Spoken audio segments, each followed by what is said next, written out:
It is the weekend warm-up edition of Main Street Sports Today, presented by the Tennessee Orthopedic Alliance of Columbia. I'm Maurice Patton. That's Wade Neely. We're coming to you from our homes on this fine Friday afternoon. We'll be here for the next couple of hours talking local, regional, and national sports, and looking forward to doing so. Wade, great to have you back in the saddle, man. Yeah, good to be back. It was good to listen to you and David yesterday. What a few moments I did get to catch, but always good to be back, especially easing in on a Friday, no less. Yeah, plenty to talk about on a Friday. So again, glad to have David yesterday, but it's good to have the gang back together with producer Mark back there pushing the buttons and sliding the slides and doing everything that he does. So the band is back together to get you ready for the weekend here. In the second hour of the show, we will be joined by Chris Lee of Southeastern 16. He's ready for baseball. College baseball starts up today, in addition to everything else that comes with today. So looking forward to talking to Chris and getting the lowdown on baseball across the Southeastern Conference with him. Not in the next segment, but in the segment after that, segment number 3, around 2:40, we will be joined by CHERI of Athletes Unlimited. She is the chief broadcast officer, among other things, for AU. And as you know, they are in the middle of their second week of their pro basketball season at Municipal Auditorium in Nashville. CHERI has been based here in Nashville for more than 30 years, so I'm sure she's enjoying being at home while this is going on, and looking forward to talking to her about how things have gone to this point with AU here in town. Excited about that. We'll also be talking some other women's college basketball, some hockey, a little NFL, a little courtroom activity apparently cranking up here. I'm looking forward to kind of touching on that as well. And, getting you ready for the weekend. It is the second weekend, the third weekend in February, and there are some things that are just standard for this time of year. So we'll get you ready for all of that here in the next little bit. It's going to be a fun show. Going to be an action-packed show. So Wade, we should probably hang on, Mo. You went through all that, and I'm pumped, and that's all well and good, but you totally dropped the ball, my friend. Don't worry. I'm here to save everybody. Well, I appreciate you. As a gesture, I prepared a little something for you and for producer Mark to celebrate today's occasion. So Mark, I believe, has that ready for us. And if you would, don't worry, guys. I wouldn't trade you for anything. So, happy Valentine's Day to you and yours, and to everybody out there. So just wanted to make sure we got that cleared up. I'm not sure that we had the right guy on that picture. We might should have had Nico Harrison instead of Luca, but I get. I'm picking up what you're putting down, and I much appreciate it. Happy Valentine's Day to all who observe. Absolutely. So I welled up for that. That was very touching. That was very touching. I appreciate it. Yeah. Certainly don't want to bury the lead here on Valentine's Day. So that's good stuff there. Without any further ado, let's get into yesterday's results and this weekend schedule on the rundown. This is the rundown.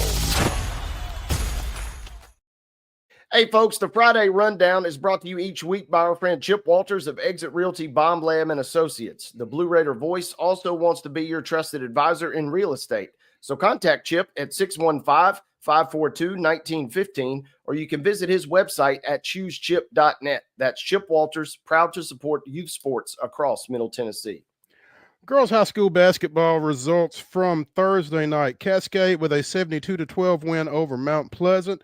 It was Clarksville Northwest down in Clarksville Northeast, 68-28. Coffee County with a 68-11 win over Spring Hill. Creekwood defeated Fairview 57-21.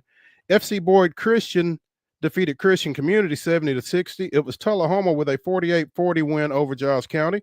Clarksville defeated Hopkinsville, Kentucky 56-40. Lawrence County 57, Murfreesboro Central 49. Montgomery Central with a 36-27 win over Battle Creek. Loretto 55, Richland 47. Riverside Christian 55, Zion Christian 22. Shelbyville defeated Columbia Central 52-24. Summertown with a 57-19 win over Lewis County. Jackson County defeated Watertown 54-46. Dixon County with a 66-28 win over West Creek, and East Robertson 71, White House 44. Boys basketball scores from last night. We start with Camden Central, who was a 58-28 winner versus Houston County. It was Mount Pleasant 59, Cascade 48. Coffee County picks up a 40-39 win versus Spring Hill. Creekwood on top of Fairview 67-22. Lawrence County with a big victory 80-53 versus Murfreesboro Central Magnet. It was Montgomery Central all over Battle Creek 73-45. Loretto all over Richland 63-38. Shelbyville with a nice win, 4 points to the good versus Columbia. It was a tight one, 67-63. Summertown slipping by Lewis County, 67-58. Giles County with a late victory coming from behind to defeat district leading Tullahoma, 63-62. Jackson County, 68. Watertown, 31.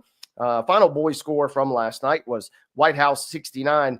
East Robertson, 49. In women's college basketball last night, we saw Eastern Illinois pick up a 69-49 win versus TSU. Bellarmine topped Lipscomb 86-79. Tennessee defeats Auburn in convincing fashion 99-61.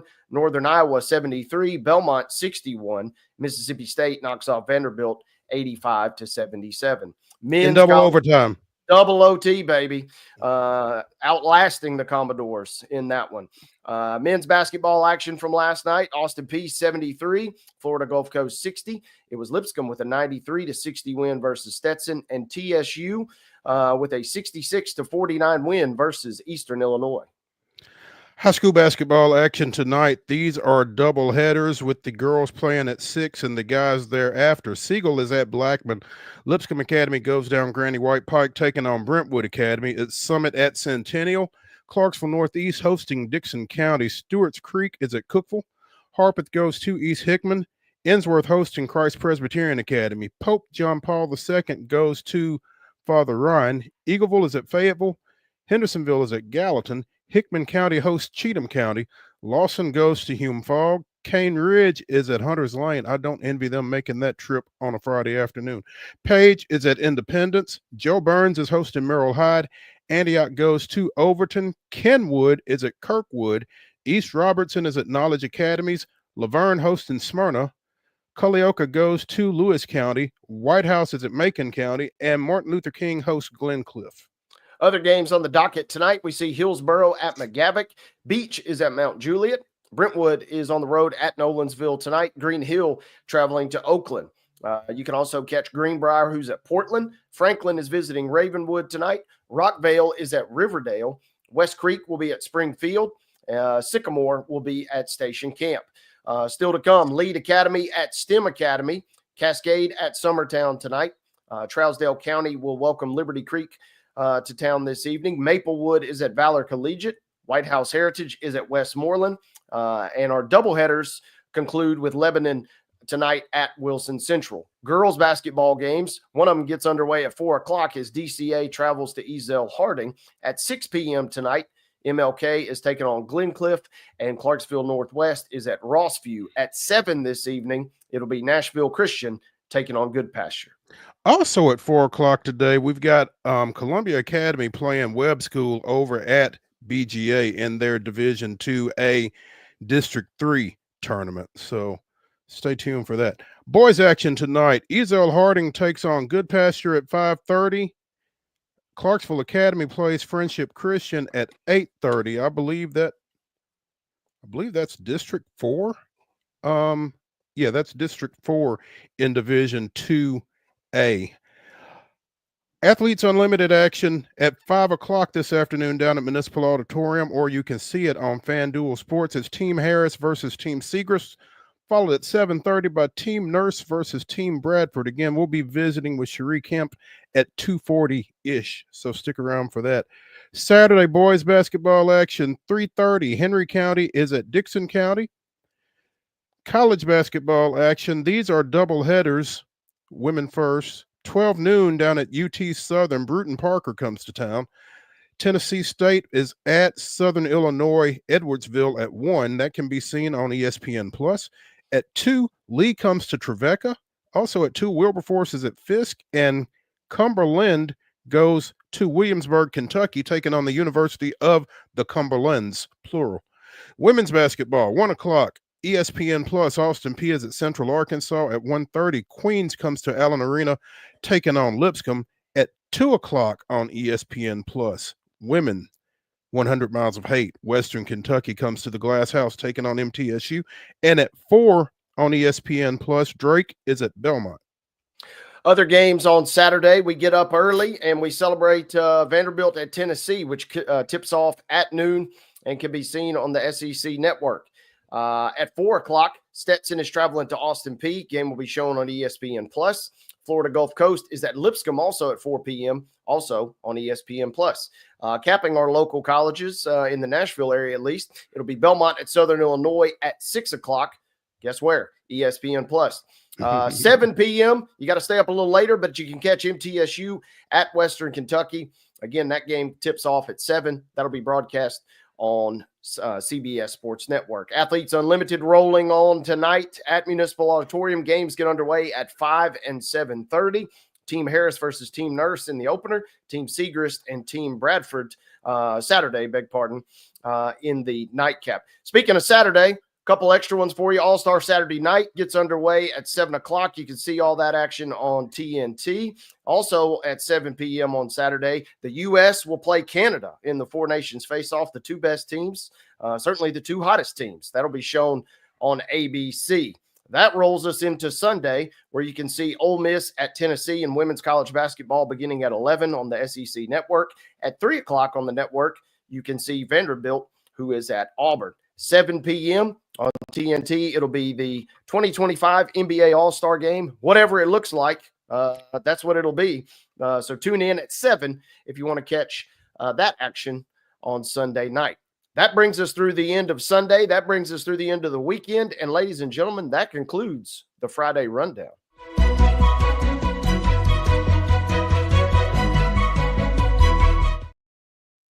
Your top story brought to you, as always, by the fine folks at Piggly Wiggly in Neely's Mill in Columbia. Be sure and check out their delicious daily deli lunch options available from 11 a.m. until 6 p.m. Also, their hand-cut meats, and everything is cost plus 10% at the cash register. Piggly Wiggly, Neely's Mill, Columbia, bringing you our top story. And David and I kind of mentioned this game in passing yesterday, but there was a Big Ten women's basketball matchup last night between number 6 Southern Cal and number 1 University of California, Los Angeles, affectionately known as UCLA. Well, we probably should have paid a little bit more attention to that game on the front end, because Juju Watkins put on a show. 38 points, 11 boards, 5 assists, and 8 blocked shots as the Trojan women defeated formerly number 1 UCLA 71-60. Watkins became the first Division I player with at least 35 points, 5 blocks, and 5 assists in a game in 20 years. And USC took over the top spot in the Big Ten Conference with that victory. Yeah, massive dub, right? Not just in the Big Ten, which has quite a few good teams this year, but also nationally, as UCLA falls from the ranks of the unbeaten. And whoo, like you said, putting on a show. I didn't see any of this game, and I didn't see a ton of chatter online, but I did see, this will shock you, but Juju Watkins soaring up the leaderboard for the female player of the year honors. She went from like 5th all the way up to 2nd after last night's performance, which makes you kind of wonder, man, what was she doing back at 5th? Because what a show she puts on as part of a massive dub for USC. You know, UCLA probably should have been concerned coming into this ball game, because Juju was 0 for 10 in her last, to start her last game. So you knew that you were going to get her best shot in this one from the get. Scored 11 points in the first quarter, 14 more before halftime. So she was on a roll, and she pretty well pulled USC to, again, that 71-60 victory last night. And already, bracketology is showing UCLA falling off of the top line from the overall number 1 seed as a result of that loss. And I don't know. I mean, maybe that's more a function of who else is battling for those 4 number 1 seeds than it is an indictment of UCLA after, suffering their first loss of the year. It seems kind of drastic, but, Texas is playing awfully good ball right now. South Carolina's playing really well. Notre Dame feels like they're probably going to move into the number 1 spot. And USC was ranked number 6 in the Associated Press poll. So they probably have to warrant some consideration for a number 1 seed after that win as well. Now, obviously, there's a lot of ball still to be played, but folks like to get into that if the season ended right now. And, UCLA has still had a great season, and I'm not sure what the schedule looks like. I don't know if they play again or not. You'd certainly like to think Yes, they sir. do, but as big as Saturday. conferences are these days. Saturday, March 1st. Go ahead and set your calendar, baby. 8 o'clock on Big Fox. You ain't got nothing else to look forward to other than that one. A matchup, presumably, for all the marbles, not only in the Big Ten, but like you said, with some national implications on the line. UCLA, though, a little bit of a tricky game. They do got Michigan State, who's ranked in the top 25 coming up this weekend. A little bit easier trek, though, for USC, so they can kind of get a couple games before they have to worry about UCLA again. But yes, Saturday, March 1st, talk about as big as this game was, it'll be even bigger coming up in a couple weeks on Saturday. Circle it. Absolutely. Put it in your calendar, your Google calendar or whatever it is that you use. Yeah. March 1st, USC, UCLA. Let's take a break here on Main Street Sports Today, presented by the Tennessee Orthopedic Alliance of Columbia. When we come back to the weekend warm-up, we're going to jump into the grab bag right off the rip, so stay tuned.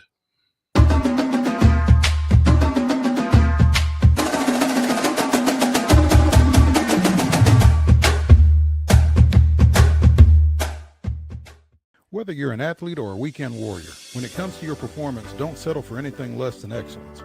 We're proud to announce that Mid-Tennessee Bone and Joint Clinic is now Tennessee Orthopedic Alliance of Columbia, where we are redefining sports medicine and orthopedics. Tennessee Orthopedic Alliance's team of expert sports medicine physicians understands the unique demands of your body.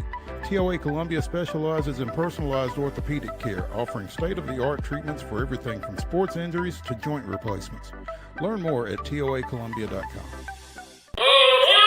Step into the Lionel retail store at Opry Mills, Nashville, and you'll be captivated by all the magic of the 123-year history of Lionel trains. Whether you're already a train enthusiast or just getting started, Lionel will energize your love for trains. NASCAR fan? Come check out your local Lionel station to learn all there is to know about model trains and die-cast NASCAR collectibles. Visit nashville.lionel.com or call 615-455-9399. Custom Stone Handler supplies over 600 distributors and suppliers with quality stone products. Along with River Stone, we produce and distribute over 100 building, landscape, and other bulk products. Our goal is to provide quality products, service, and partnerships to ensure our customers' success. We firmly believe that the measure of any person or company is how they treat other people and customers. Give them a call at 931-490-4990 or visit CustomStonehandlers.com.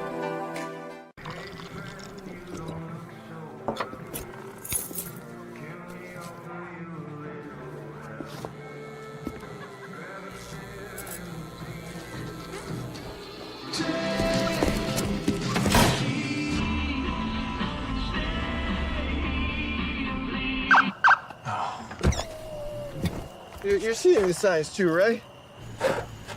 What signs? So Busy Bee is a very close-knit family. We fight just like every family does. We have arguments, but we always come out with a solution to the problems. We don't just fight about what we want, we fight about what customers need. We want to make sure that every customer we go to is more than satisfied. And that doesn't just start whenever we show up at their door, that starts when we show up every day at work. We want to make sure that we are serving our customers to the best of our ability.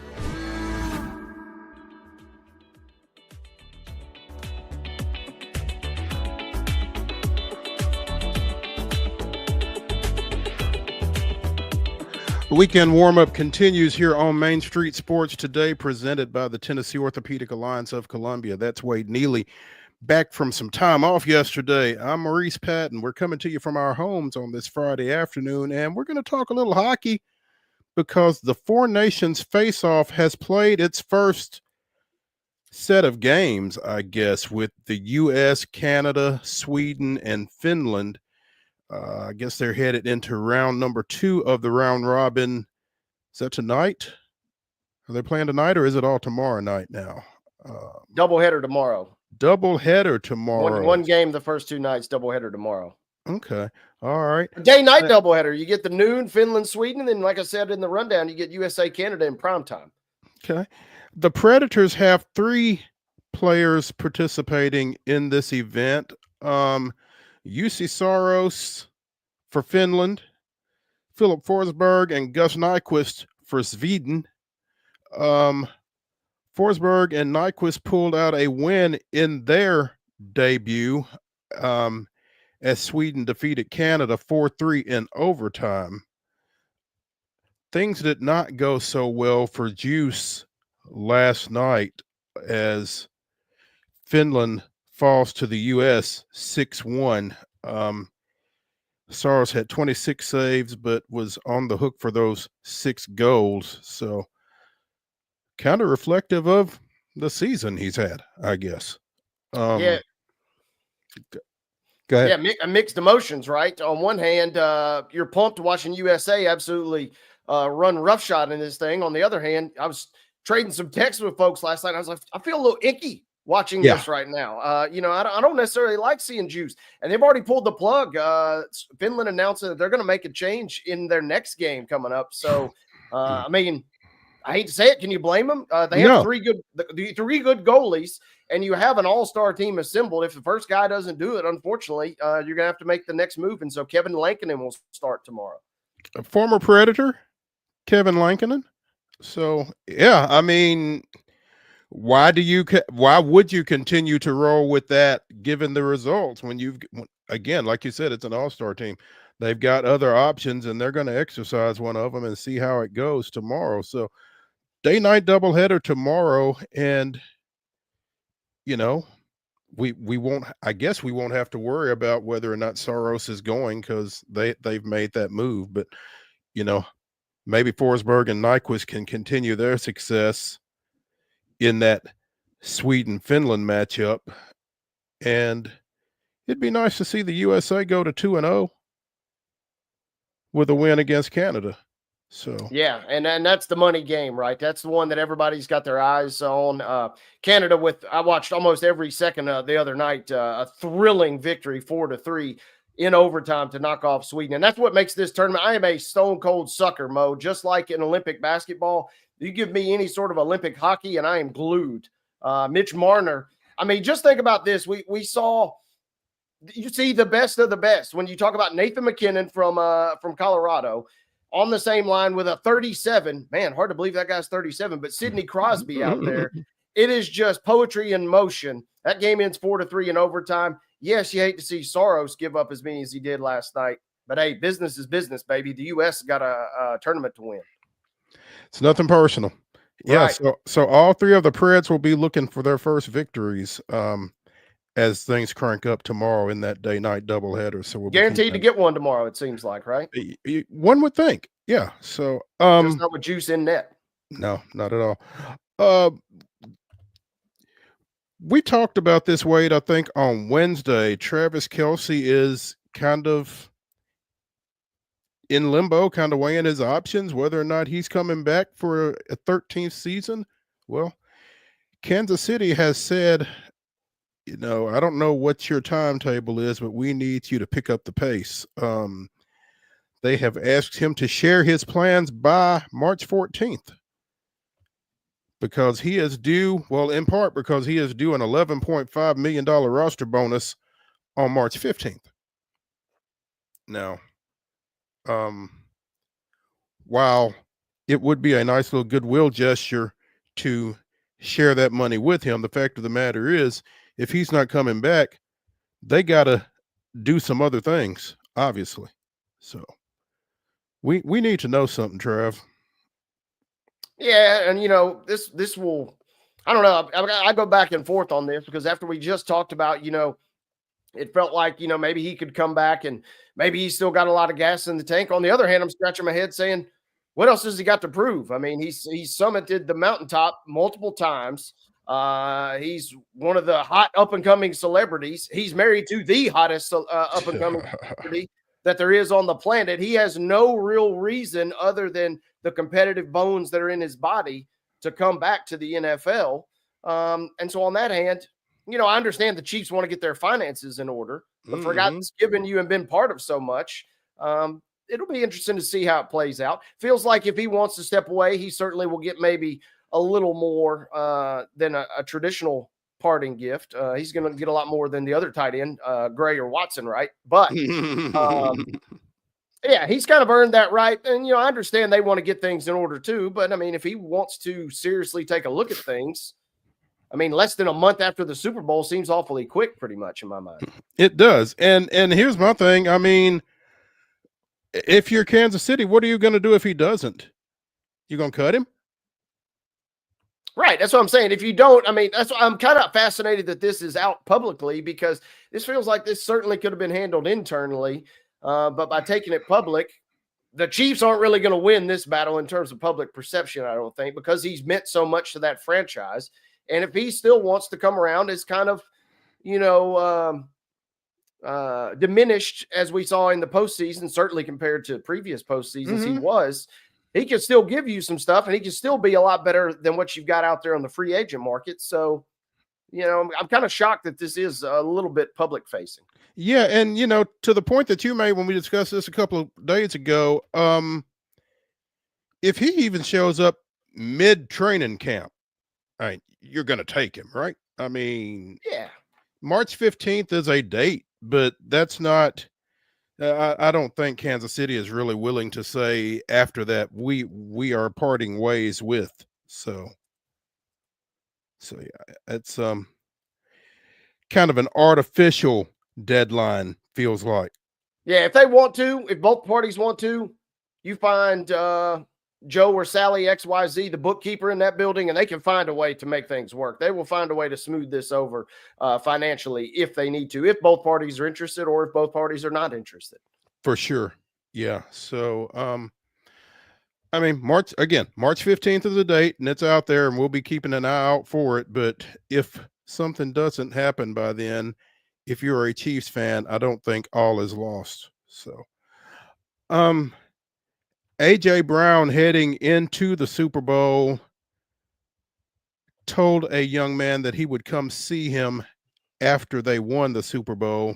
And sure enough, the Eagles receiver visited Trey Howard, who had to undergo emergency brain surgery following a plane crash in the Philadelphia area on January 31st. He shielded his younger sister, and debris from that crash, like I said, resulted in him having to undergo emergency brain surgery. But apparently when he woke up, he asked if he saved his sister and did he miss the Super Bowl. And AJ, when he heard that, reached out on Twitter and said, "You are a hero. I'm going to come see you when I get back, hopefully with some hardware. Playing for you on Sunday, my man." And sure enough, he did. So according to his dad, just with my son walking, being able to have a conversation with AJ Brown, these are things that I look at as a dad. These are iconic moments. AJ showed up with some swag and with the Lombardi trophy. So it's good stuff. Yeah, that's as good as it gets, right? And props to AJ. And I love this, we often think of the athletes in this situation as the hero, but this kid is the real hero, the superhero, as NBC Philadelphia calls him. So hero meets superhero, but the roles have been reversed. I love every bit of this story. Yeah, this is fantastic. And apparently AJ hooked Trey up with Saquon as well. So this is just great stuff all the way around. And like you said, this is the real hero. apparently Dad says that Trey was a centimeter away from death, could have been a paraplegic, but has improved rapidly over the 2 weeks since. Says Trey's ability to walk and talk enough for Brown's visit was a big improvement. Wasn't able to attend the parade, but Dad was going to go and try to get him some pictures. So I don't look at him as just a professional football player. I look at him, he's a dad. He told me it hit home because he has a son. It hit home to see a child protecting his sister, and he just wanted to show some love to him. Again, fantastic story, making something great out of something not so good. So kudos to everybody involved with this, and wishing Trey Howard all the best in his recovery. So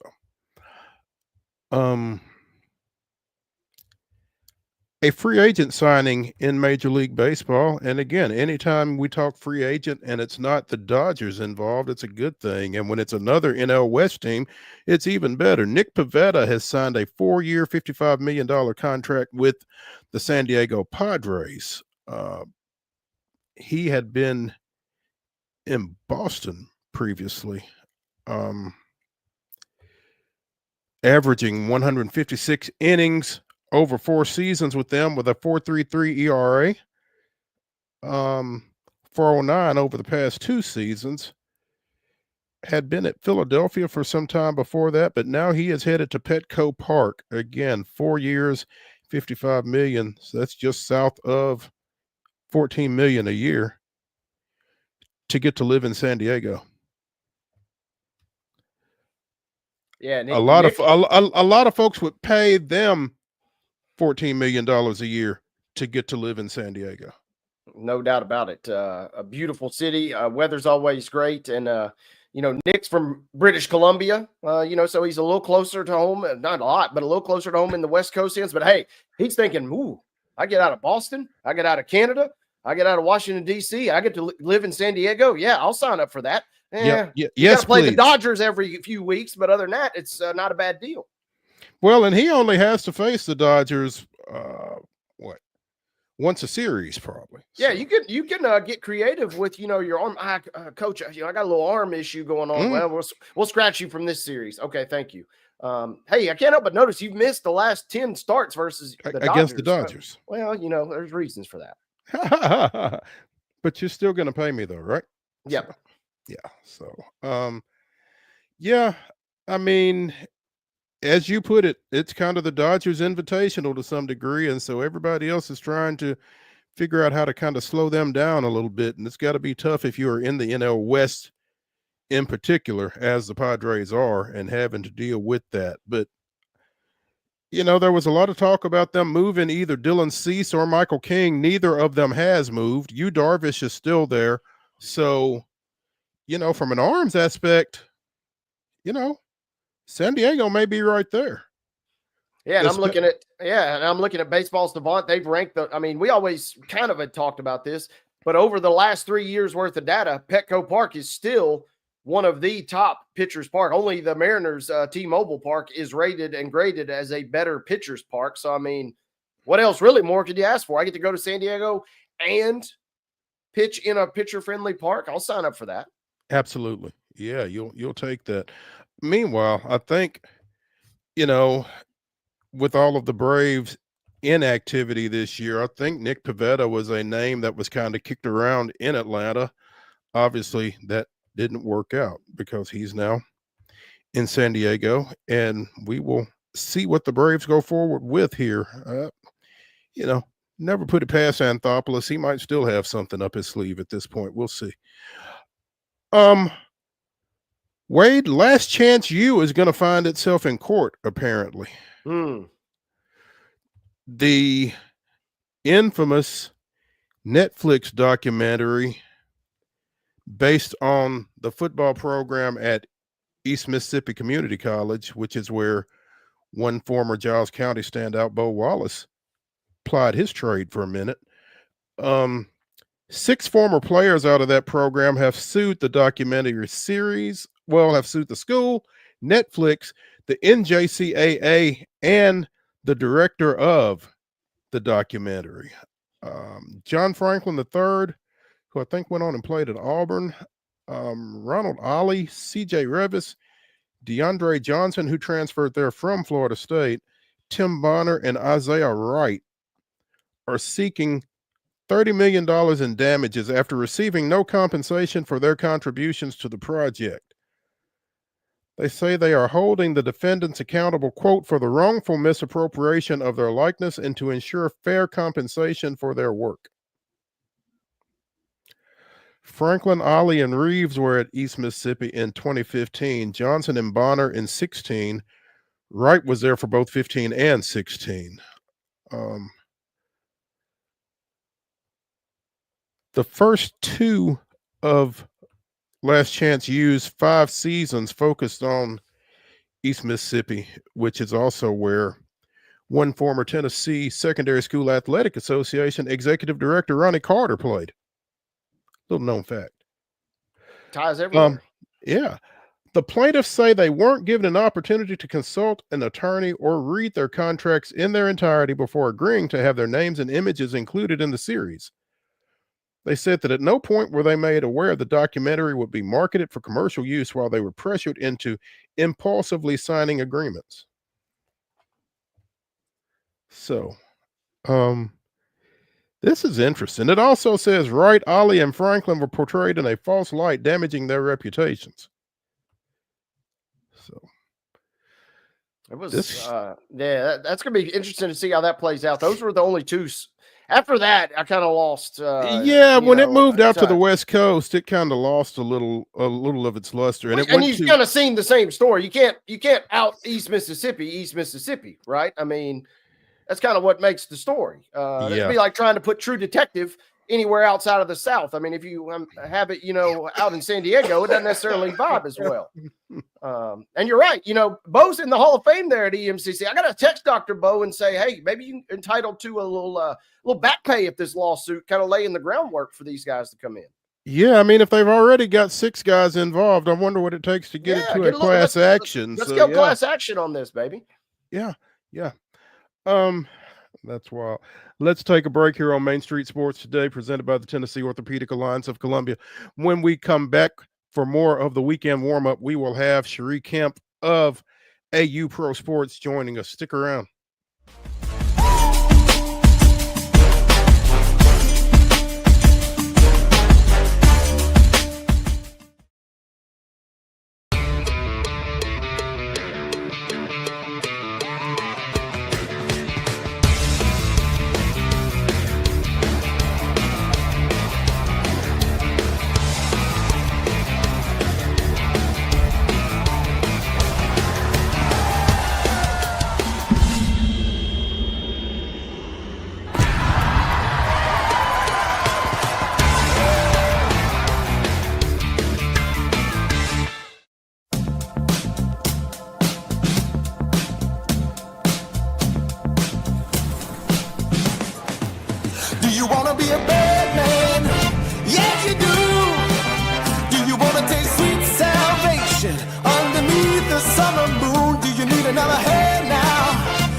At Delta Dental of Tennessee, we know our success begins and ends with providing superior quality service, and that includes serving those who need it most.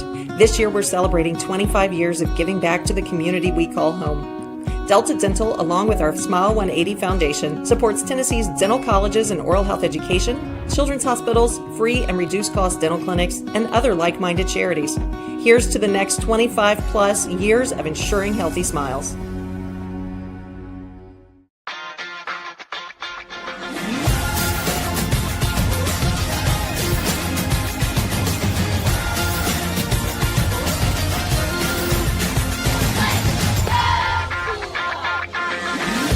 Whether you're an athlete or a weekend warrior, when it comes to your performance, don't settle for anything less than excellence. We're proud to announce that Mid-Tennessee Bone and Joint Clinic is now Tennessee Orthopedic Alliance of Columbia, where we are redefining sports medicine and orthopedics. Tennessee Orthopedic Alliance's team of expert sports medicine physicians understands the unique demands of your body. TOA Columbia specializes in personalized orthopedic care, offering state-of-the-art treatments for everything from sports injuries to joint replacements. Learn more at toacolumbia.com.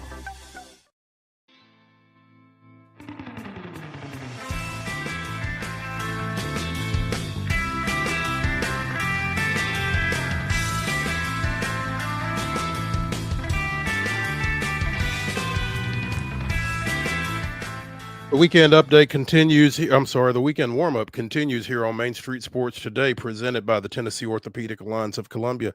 That's Wade Neely. I'm Maurice Patton. We're going to talk a little Athletes Unlimited Pro Basketball with CHERI Kemp here in just a second.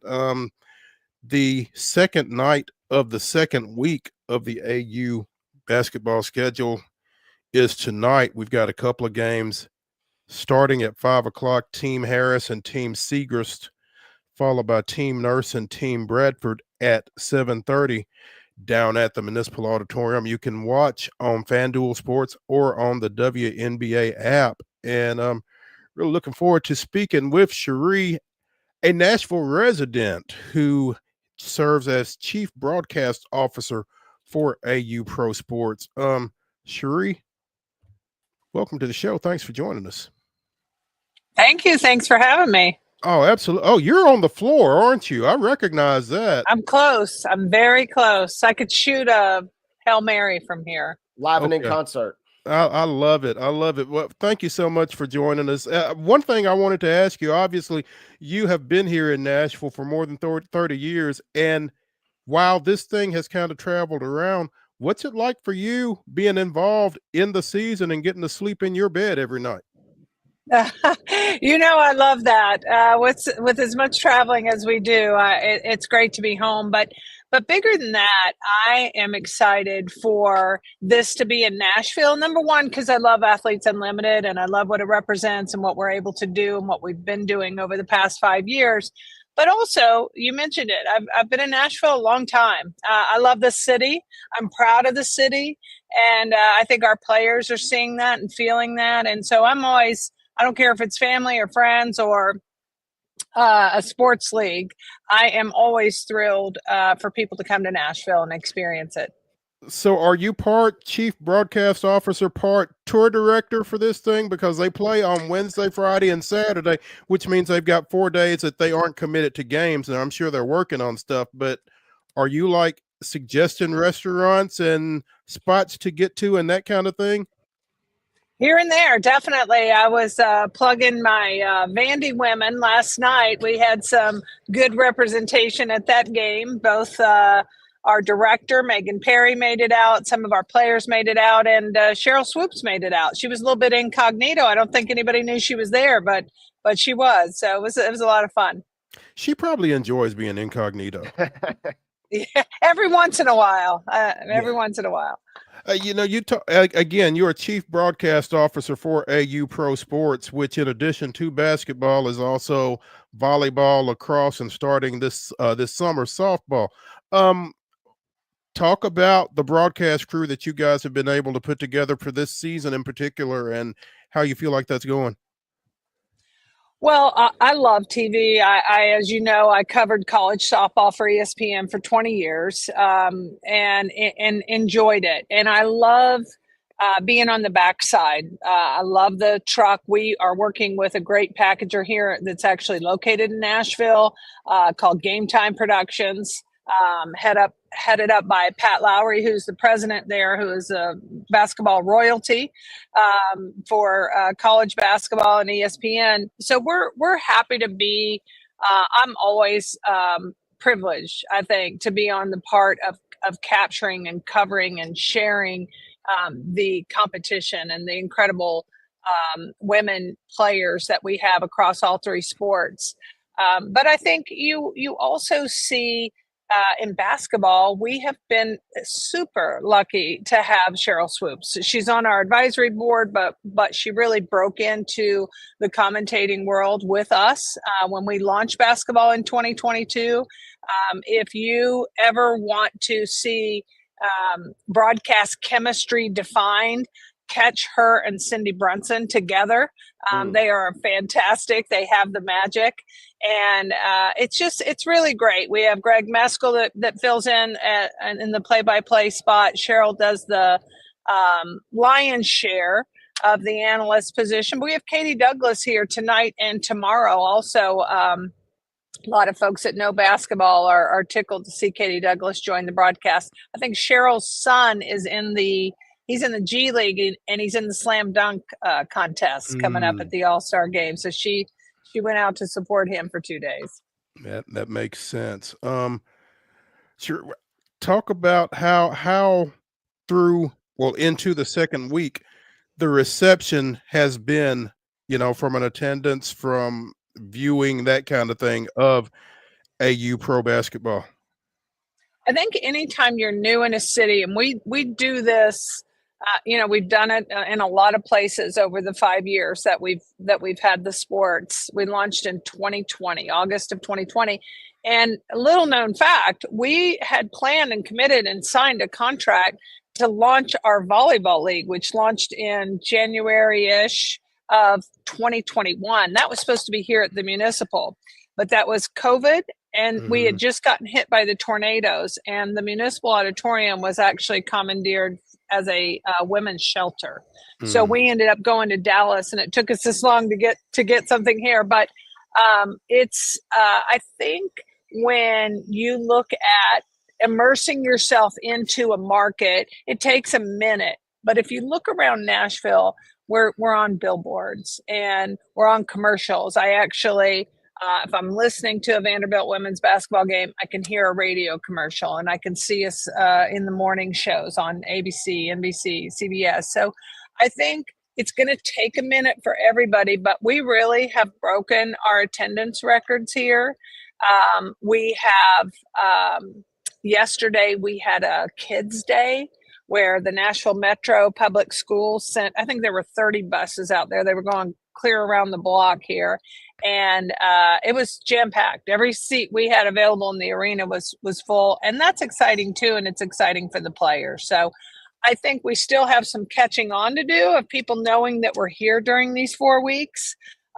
But I think everybody that we've seen come out here has loved it. And one of the things that you guys will both appreciate, people that are from here walk into this auditorium, the Municipal Auditorium, and there is a wow factor. And you can see a little bit of it behind me, but Athletes Unlimited is known for kind of transforming facilities, and this is no exception. So it's really cool in here.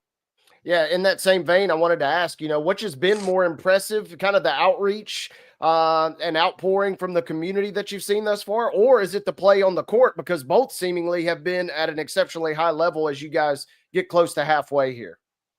Yeah, that's a great question. I am always impressed by the players. So let's start there. And it doesn't really matter what sport. And what I really love about Athletes Unlimited basketball is that not only do we have the established talent, the roster total is 40. Over half of those are WNBA players. But what we also have is the emerging talent. And so you'll see people, if you hear people talk about the W, they're always going to say there's not enough roster spots for the women, the talented women that are available to fill them. And so this is another opportunity for those women to really show off. We've seen the executives, and we will continue to see the executives from the WNBA teams in here watching players. We had a player the other night who played in game 1, sat with a team exec in game 2, and 2 days later signed a contract. So, it is an opportunity for them too to be seen. So I love that, but I don't want to overshadow the reception and the love that we have felt in Nashville. And again, it's a point of pride for me, but it's from the Predators, it's from the Titans, it is from Vanderbilt, and then the community at large to say, we're so happy you're here. The Sports Council, the folks that were very active in getting us here to begin with. So I think we felt it, and I think we will continue to feel it. And people have to understand what it is. Some people haven't heard of Athletes Unlimited. So to really learn that this is professional women's basketball, it's in our town. And, living here, I also have my fingers crossed that we get that WNBA franchise, and there's no better way to prove it than to show up here and show the support. Yeah, I'm glad you mentioned that. How much of a bump do you feel like y'all got out of the announcement of the expansion bid the weekend before you guys got started? Well, we definitely felt it. And we have a great relationship with the WNBA. We actually 24 total games. 10 of those are exclusive on ESPN Plus, but the other 14 are on various platforms, one of which is the WNBA app, and it's in front of the paywall. So it's free to all their customers. But we have a great relationship with them. We support them. We are happy to be an option for their players in the off season, to keep them stateside, first of all, and then to help supplement their incomes in a positive way. So, but I'm, for a couple of different reasons, I'm pulling for Nashville to get that team. CHERI Kemp of Athletes Unlimited joining us here on Main Street Sports today, presented by the Tennessee Orthopedic Alliance of Columbia. Again, 2 games tonight at Municipal Auditorium. Team Harris and Team Segrist at 5. Team Nurse and Team Bradford at 7:30. You can see both those games on FanDuel Sports Network, or again, as Megan Perry stressed to us when we spoke to her at Media Day, butts in seats. They love to see you down at Municipal Auditorium tomorrow, 5 o'clock. It's Team Harris and Team Nurse. At 7:30, it's Team Segrist and Team Team Bradford. That was last week. Winding up the second week of the schedule. And then they will have their draft on Monday based on the top 4 on the leaderboard from this week. So, and that's what I think that's one of the most fascinating aspects of this, CHERI. Obviously, you've got different teams and different team makeups every week based on who's at the top of that leaderboard and who drafts who. So you're not necessarily rooting for teams from one week to the next. You're just kind of enjoying the game and rooting for players, I guess. Yeah, I think that's exactly right. And I think that the model is unique in that way. And to really think about it, you're never going, when you come watch a game, you're never going to see that game ever again, not with those exact rosters. So it's one time it takes place, and people, it does lean into following players. We have Alicia Clark, we have the Harrison sisters, Izzy and Dory here, that are Nashville products, Mount Juliet for Clark. But those are exciting for people too. And no exception, that often happens at a women's pro sporting event that I think you don't always get on the other side, is the intimacy and the experience, the personal experience that you are able to get with the players. Like these seats, everything's close. The conversion of the Municipal has made it intimate. And, the players sign autographs after games. It's just a great experience. And you hit it, Maurice, but I'll call it out that every day we play is a doubleheader.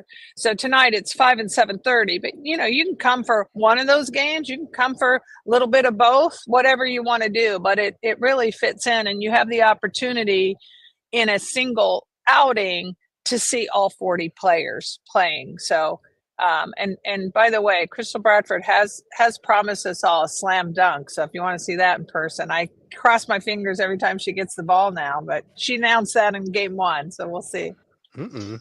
That's something to look forward to for sure. But speaking of the players, I do want to ask, 780 points listed for Odyssey Sims.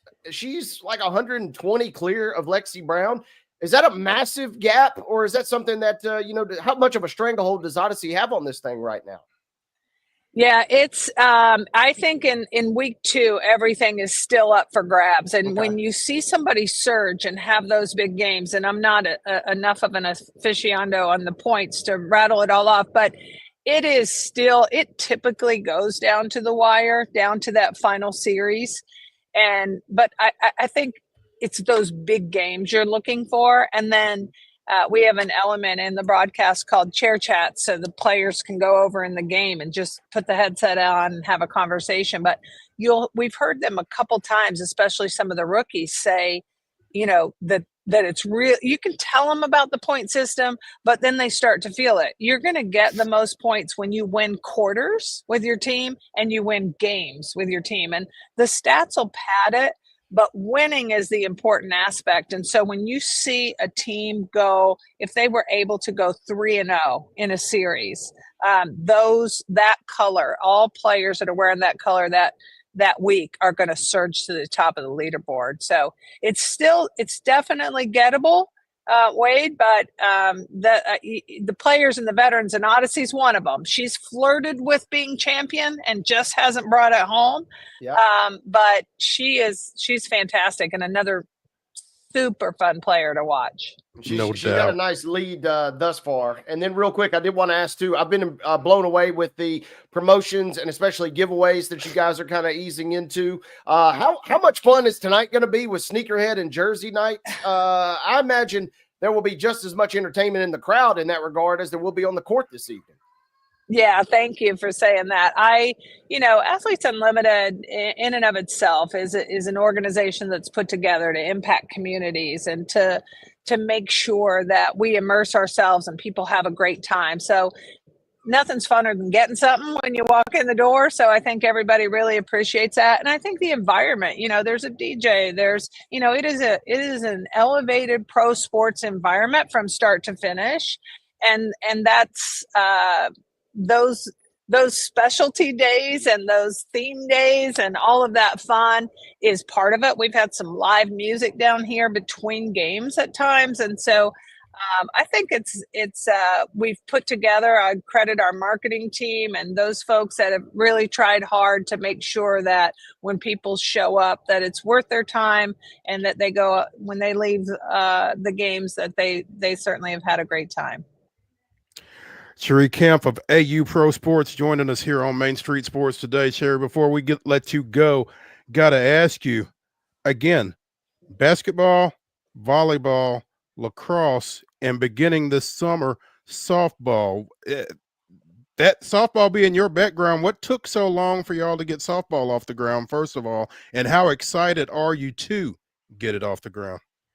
Well, softball was actually the first sport we launched. It launched in August of 2020. So it is the oldest, but what you're seeing launch this summer is a total new division. It's called AUSL, and that's what you're referencing. And it's a much longer, it comes outside of the traditional style for Athletes Unlimited. So the first part of that is set teams that will become city-based teams in 2026. This year, it's a touring model for the 4 teams. But, the person that we tabbed to lead all that is Kim Ng, and she is a superstar from the baseball world and has translated uber well into softball. And so I think that's exciting. We had our inaugural draft to really place those teams, and it's star-studded. I mean, the GMs that you're seeing of Lisa Fernandez, Kat Osterman, Jenny Dalton, those folks and the coaching staffs, not to mention the players. It is just, we've all known that softball, it's wildly popular at the college level. It just needed stability and support at the pro level. And Athletes Unlimited has proven that over and over and over, that this is a safe space and a reliable and dependable space for professional sports. So I think the whole world is excited about this league coming, Maurice, and their opportunity to see it tap on the traditional model for 2 months, and then those top 60 players will go into our traditional AU format, and that will be in August, and then you'll have one champion crowned. Excuse me.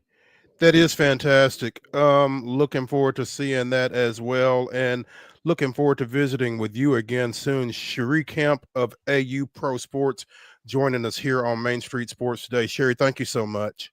We appreciate it. You're welcome. Thank you both. I hope I see you out here. Holler at me. Absolutely. We will. Absolutely. Thank you. All righty. All right. Hour number one of the weekend warm-up is in the books here on Main Street Sports Today, presented by the Tennessee Orthopedic Alliance of Columbia. When we return for hour number two, let's talk a little college hoops. Stick around.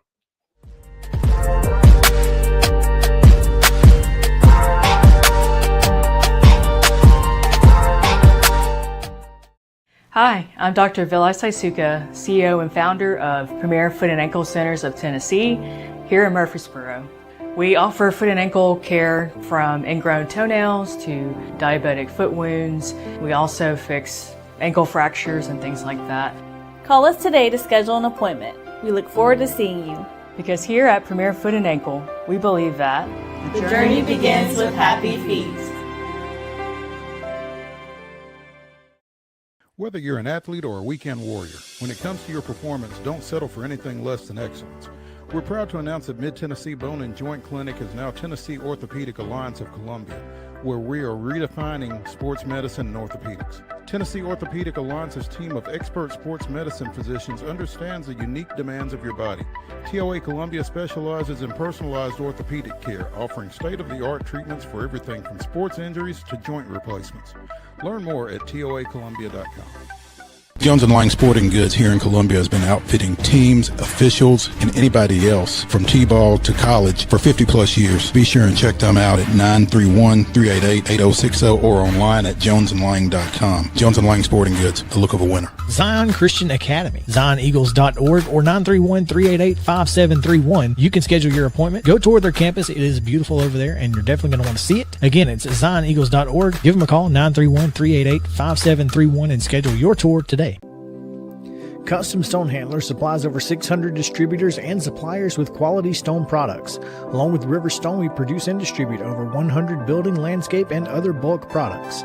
Our goal is to provide quality products, service, and partnerships to ensure our customers' success. We firmly believe that the measure of any person or company is how they treat other people and customers. Give them a call at 931-490-4990 or visit CustomStonehandlers.com.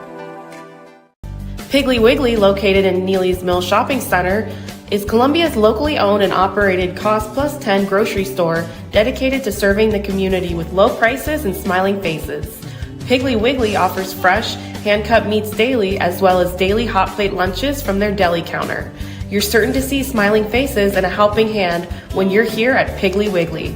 Come by and check out our fresh produce, high-quality meats, and more. Down home, down the street, we'll see you at the Pig.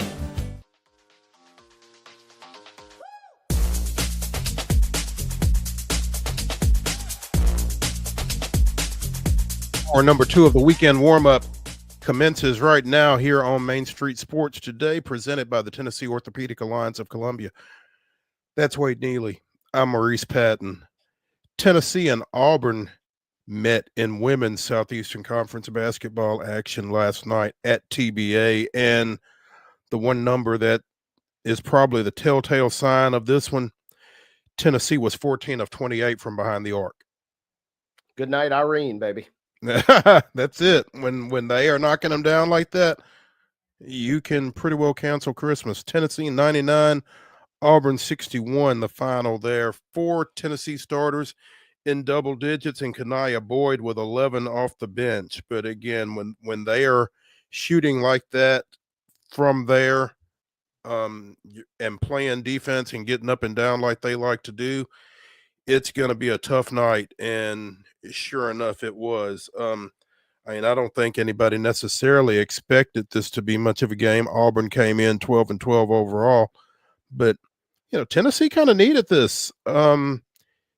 Even as they had beaten UConn last week in Knoxville, they turned around and lost to LSU and maybe lost a little bit of their momentum, but came back and took care of business last night. And again, feels like, as we've talked, maybe this is kind of a good place in the schedule for UT because they've got Ole Miss coming to town Sunday.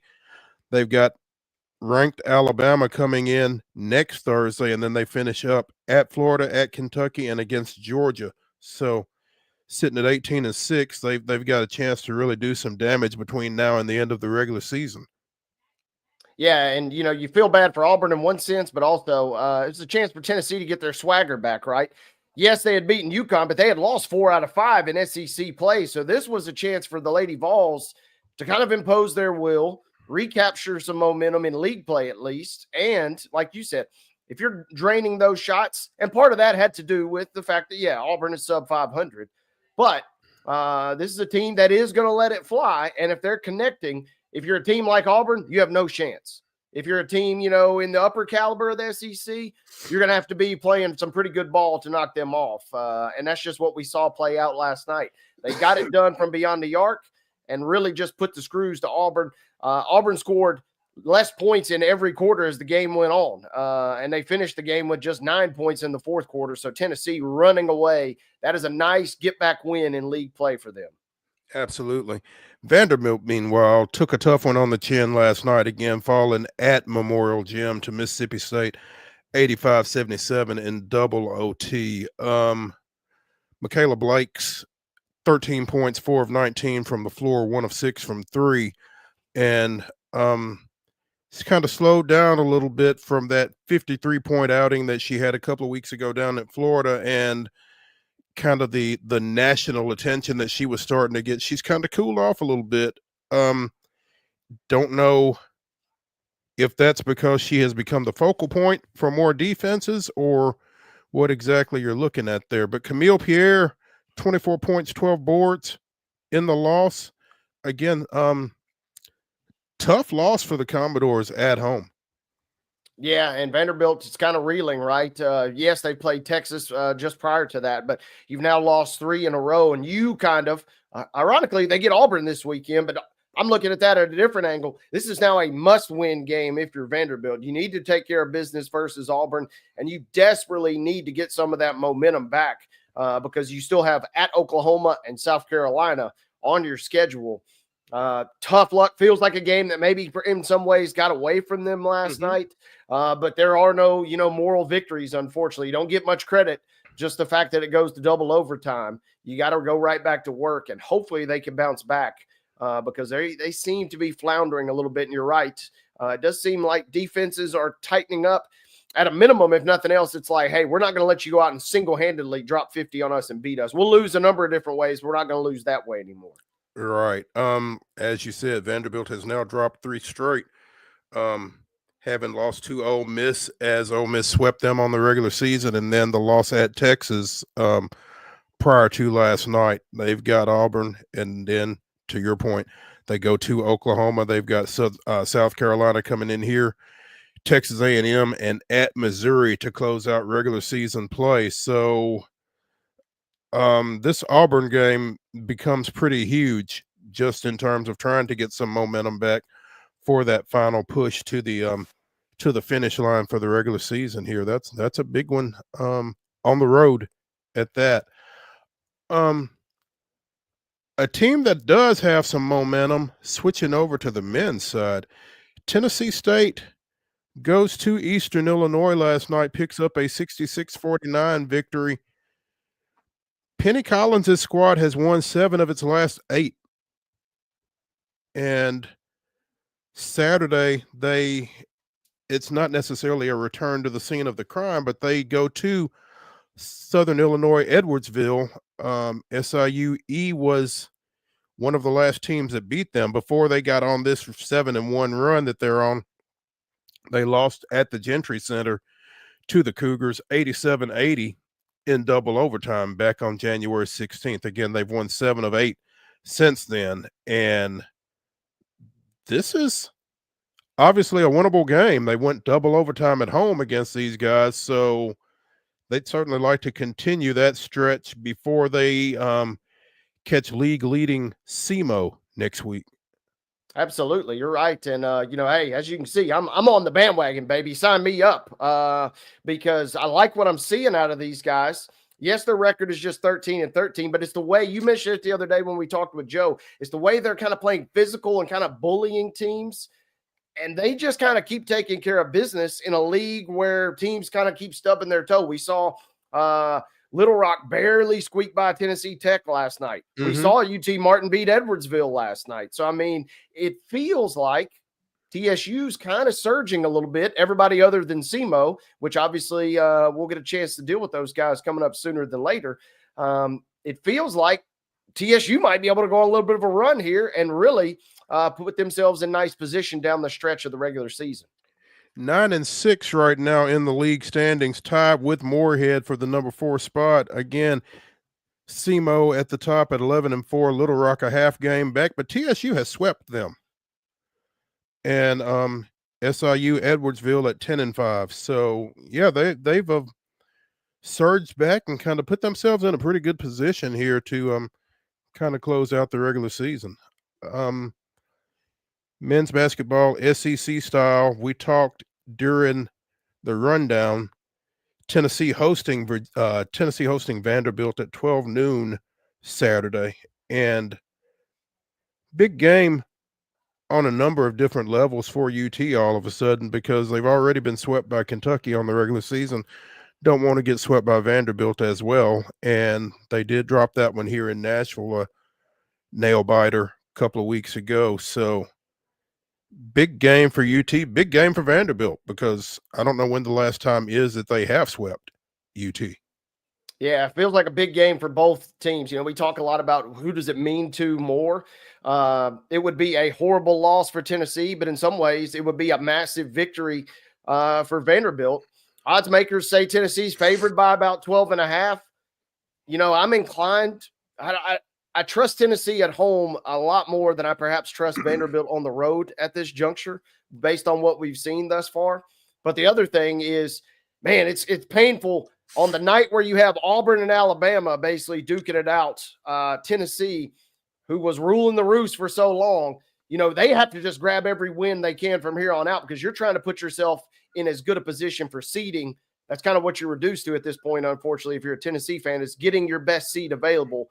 And it starts with beating Vanderbilt. Beating one of your arch rivals at home is a must. Yeah, and, you know, you just mentioned, you know, Tennessee and Vanderbilt is typically, you know, main course type fare in the SEC, but on Saturday they are relegated to appetizer type role, because at 3:00, number 1 Auburn goes to number 2 Alabama. It's the first time ever that the SEC has seen an Associated Press 1-2 matchup since that poll started back in 1948. So this is huge. Let me put it this way. Auburn and Alabama have never been 1-2 when they met in the Iron Bowl on the gridiron. Just for what that's worth. Yeah, the stats are out of control for this. This is a numbers nerd dream matchup. This is the first time that both of these teams have ever met inside the top 15, which is crazy to think about. The best version, quote unquote, of this rivalry was when number 16 beat Alabama, number 12 Auburn. Number 16 Alabama beat number 12 Auburn in a previous year. But so this is kind of uncharted territory, right? And Vegas thinks it's going to be a close game. Alabama, a slight favorite, but only by 1.5, maybe 2, depending on where you shop. So this should be a slobber knocker. And man, we've seen both of these teams put up some crazy numbers offensively. We've also obviously seen Auburn put on some defensive performances worthy, and Alabama to that measure. I'm looking forward to this one tomorrow. It's going to be fun. The first ever 1-2 matchup in the Southeastern Conference, the first in the country since Gonzaga and UT back in 21-22, the first in conference since Kansas and Oklahoma in 2016. That one went triple overtime, by the way. So yeah, that was Buddy Hield back in the day. No pressure, Auburn and Alabama. No expectations here. Man, this is going to be crazy. It'll be fun. And now, you know, you touched on it earlier in the week. Auburn seemingly, you know, they were just barely daring to dream about maybe running the table in this league. And now all of a sudden, they're still a slight favorite in terms of betting odds to win the league. But if you drop this game, now all of a sudden you are chasing Alabama, who is absolutely surging. This would be their 8th win in a row, and they would absolutely be rolling. You would be chasing them. If you're Auburn, this feels like it means way more to Auburn than it does to Alabama in terms of who needs this game more. Wade, you are always giving us the getting in price. What would it cost right now to get into Coleman Coliseum for this one? Well, nice toboggan, by the way. I hadn't. That's what I said. I was that. repping for TSU. I pointed it out a minute ago. I was like, man, I guess he didn't. I guess he's not riding with TSU. No, I was just I was in my show prep, man. I'm sorry. It's all good. Nice. Yeah, we cheapest ticket's $309. So you know, throw on $250 of fees, about $500. No, it's gonna cost you about $350 if you want to get into that thing, unless you got a friend that works the door at Coleman Coliseum. Unless you know Greg, who works the door, it's going to cost you about $350 to get in there. So, but then it is the Iron Bowl of basketball, so you got to pony up for that one. That's going to be huge. And finally, 100 Miles of Hate renews. You know, if Conference USA hasn't done anything else, they have recognized the error of their ways when they only scheduled this game once a couple of years ago. It is home and home for both men and women now. The women play at 2:00 at the Glass House. Again, you can see that one on ESPN Plus. The men play at 7 at EA Diddle Arena. That one's on CBS Sports Network.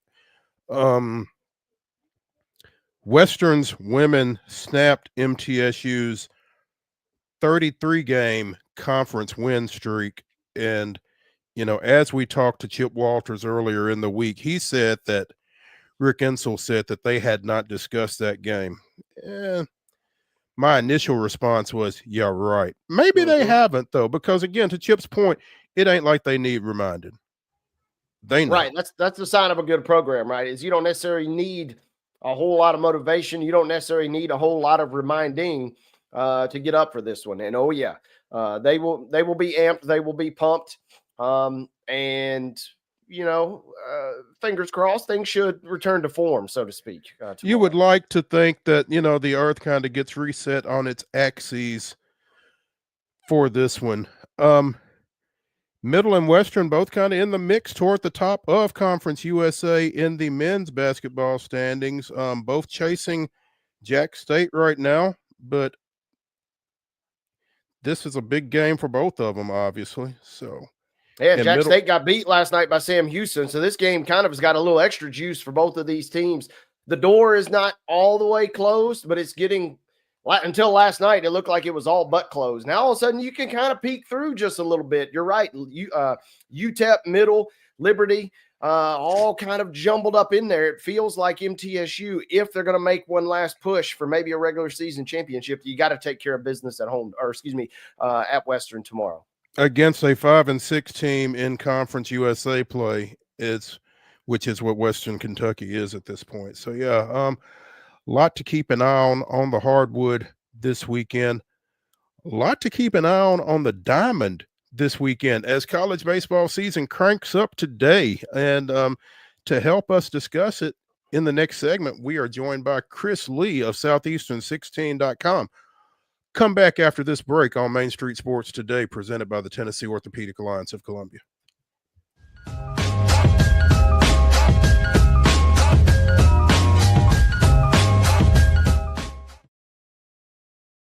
Hi, I'm Riley, a certified physician associate here at Premier Foot and Ankle Centers of Tennessee.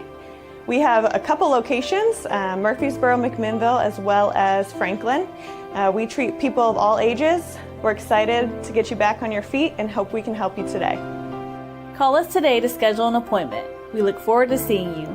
Because here at Premier Foot and Ankle, we believe that the journey begins with happy feet.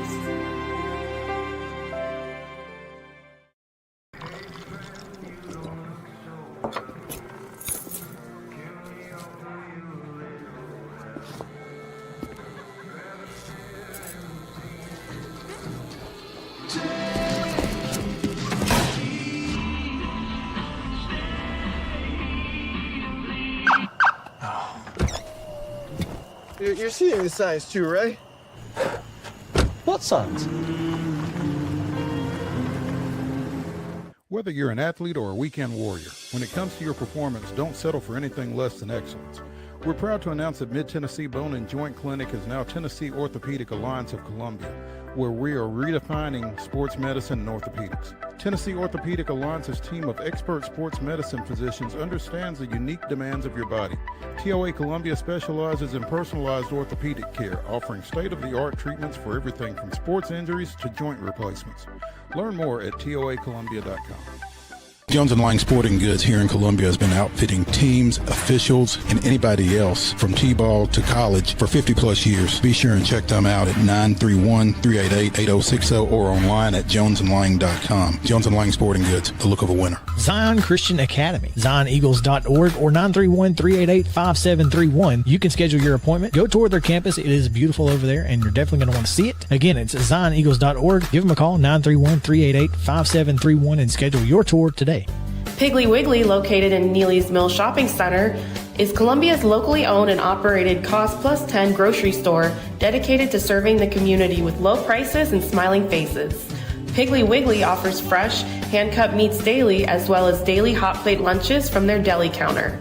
You're certain to see smiling faces and a helping hand when you're here at Piggly Wiggly. Come by and check out our fresh produce, high-quality meats, and more. Down home, down the street, we'll see you at the Pig.